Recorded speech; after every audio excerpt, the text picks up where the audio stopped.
Bonjour à toutes, bonjour à tous et bienvenue dans cette vidéo. Donc on va voir pour cette partie le routage inter-VLAN. Alors donc c'est le plan de cette vidéo. Donc on va commencer par le routage inter-VLAN basique et après on va passer, on va voir la solution qui nous intéresse plus, qu'on appelle le routeur on stick ou bien le routeur à bâton. Donc pour cela on va commencer par un petit exemple.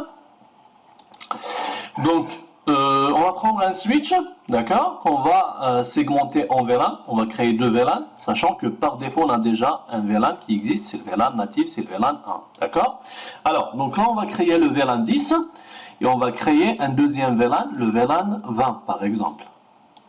Donc, l'étape suivante, c'est quoi? C'est qu'on va interconnecter deux machines ou bien deux PC. Donc, un PC pour le VLAN 10. D'accord, donc forcément au niveau de ce port, on a déjà vu les commandes, donc je vais affecter ce port au VLAN 10 et pareil, donc je vais affecter ce port ou bien cette interface au VLAN 20. D'accord. Alors maintenant le but c'est de faire quoi? C'est de faire communiquer cette machine avec cette machine. Donc pour cela on doit donner des adresses IP, donc je vais choisir une plage d'adresses IP ou bien un sous-réseau pour ce VLAN et un sous-réseau pour ce VLAN, donc le VLAN 20. Alors, on va prendre par exemple la plage 10, donc on va donner 10.1.1.1 par exemple, slash 24. D'accord. Alors, pour la deuxième machine, on va donner une adresse IP qui doit être dans un sous-réseau différent. D'accord. Donc, je vais choisir 2.2.1 par exemple, slash 24. D'accord. Donc deux machines qui appartiennent à deux réseaux ou bien deux sous-réseaux différents.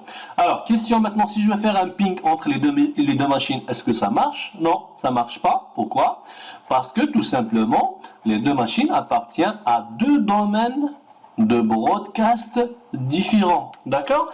Même si je vais donner une adresse IP dans le même réseau, par exemple, je vais donner l'adresse IP ici, pour cette machine, je vais donner le 10.1.1.2 du même réseau que cette machine. Et je vais refaire le ping, est-ce que ça marche? Non, parce que là, je vous conseille toujours d'aller à la base. Donc le modèle que vous avez vu dans le cours ICND1, le modèle OSI basé en couches. Donc nous, ce qui nous intéresse, les quatre premières couches. Donc la couche 1, 2, 3 et 4. Donc on va dire le niveau 1, c'est bon. Donc physiquement, tout est bon, les câbles, les cartes réseau. Alors, niveau 3, si on va mettre les deux machines dans le même réseau, ça veut dire que c'est bon. Ça veut dire qu'on a fait la bonne configuration niveau 3. Maintenant, pourquoi ça ne marche pas le ping? Parce que tout simplement, ça bloque niveau 2. Donc les VLAN, c'est une notion niveau 2. D'accord? Et nous, pour le troubleshooting, on va toujours des couches inférieures vers les couches supérieures. D'accord? Ça veut dire que là, c'est bon pour le niveau 1. C'est bon pour le niveau 3. Par contre, il y a un problème niveau 2. Et donc forcément, il n'y a pas de communication entre les deux. D'accord? Alors, maintenant, comment faire communiquer ces deux VLAN? D'accord? Ou bien faire communiquer ces deux réseaux différents. Donc, qui dit communication réseau, ça veut dire quoi? On pense à quoi? On pense à un équipement qui peut faire le niveau 3. Alors, quel est cet équipement? Donc, soit c'est un routeur, soit c'est un switch multicouche ou bien un switch niveau 3. D'accord? Donc là, pour notre cas, on va utiliser un routeur. On va faire du routage inter-VLAN en utilisant un routeur.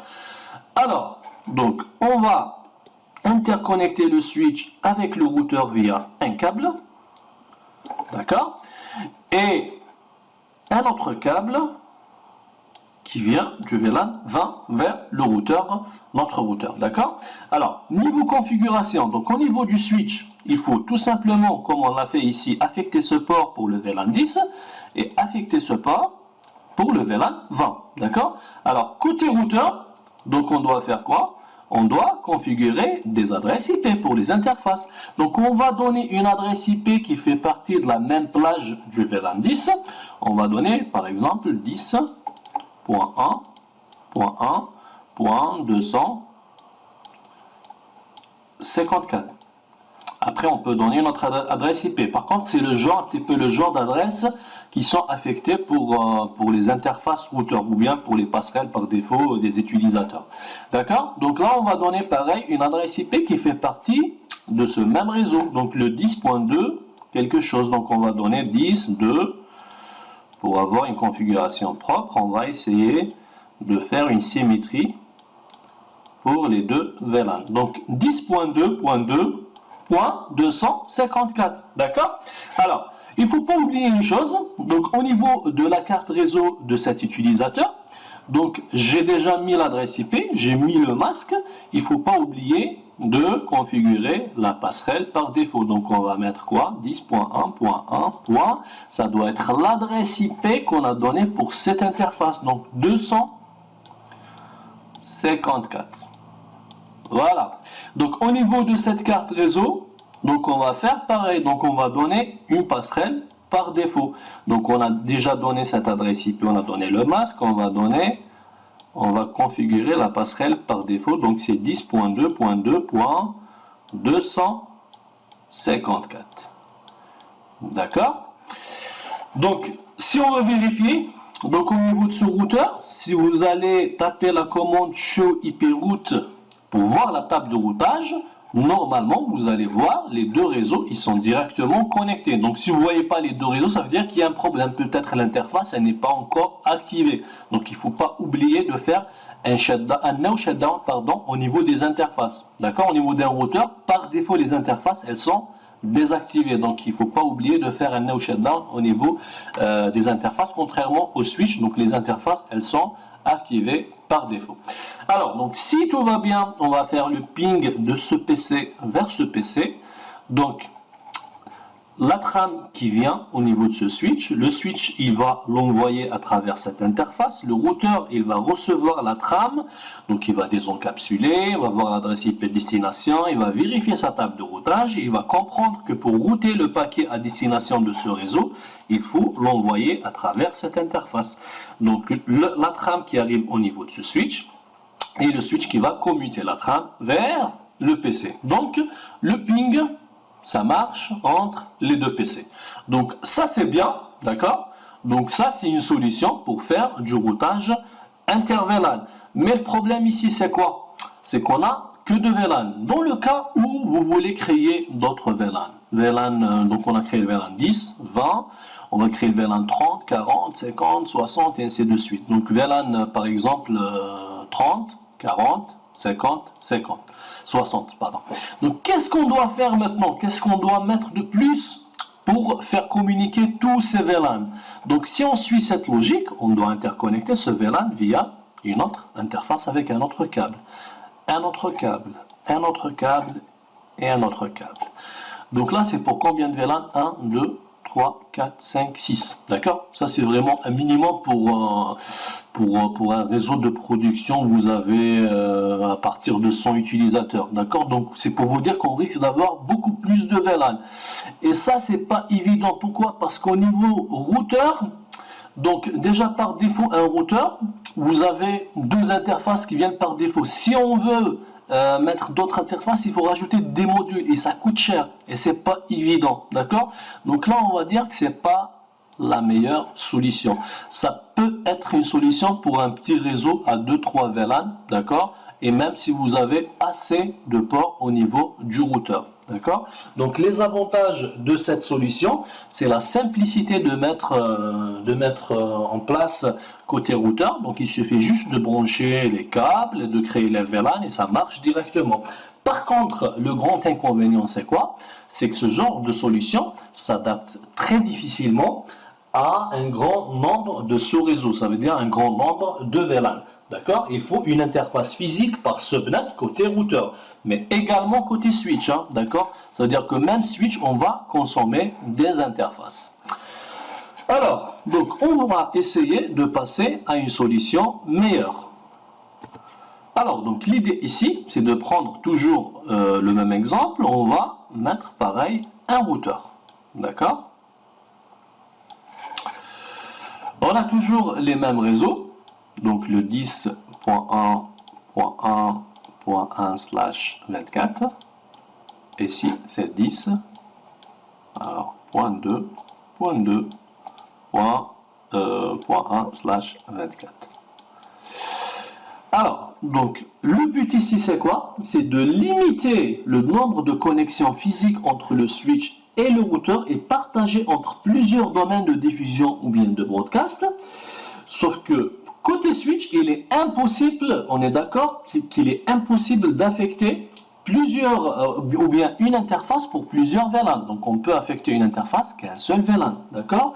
Et c'est là qu'intervient le concept ou bien la solution trunk qu'on a vu déjà. Alors, un trunk, c'est quoi? Donc, c'est un lien qui permet de véhiculer plusieurs VLAN, d'accord? Et donc, pour cela, on va prendre un seul port ou bien une interface qu'on va interconnecter avec ce routeur, sauf que on doit la configurer en quoi? En trunk côté switch, hein, pas côté routeur. Côté routeur, c'est une autre configuration. Donc côté switch, on doit configurer ce port en trunk. Après, on a les deux solutions. Donc on a déjà vu pour le trunk. Donc il y a le 802.1Q qui est un protocole standard et le protocole ISL qui est propriétaire à Cisco. Donc si vous avez une solution full Cisco, c'est-à-dire un switch Cisco et un routeur Cisco, vous pouvez opter pour cette solution. Si vous avez un switch non Cisco et un routeur Cisco par exemple, là vous n'avez pas le choix. Donc vous allez forcément opter pour la solution 802.1Q, d'accord? Et on a vu la différence entre les deux. Alors côté routeur, donc qu'est-ce qu'on doit faire côté routeur maintenant? Donc la solution c'est quoi? C'est d'éclater l'interface physique en plusieurs sous-interfaces. Pourquoi? Parce qu'on aura besoin de plusieurs adresses IP, on est d'accord. Si on a deux VLAN, ça veut dire qu'on aura besoin de deux adresses IP au niveau de cette interface pour les passerelles par défaut. Si on a 3 VLAN, on doit créer 3 adresses IP. Si on a 20 VLAN, on doit créer 20 adresses IP. D'accord? Donc, ce qui est bien ici, c'est qu'on peut éclater l'interface physique en plusieurs interfaces logiques ou bien ce qu'on appelle les sub-interfaces. D'accord? Donc, pour faire simple, on peut dire c'est un peu comme si on découpait l'interface physique en plusieurs morceaux.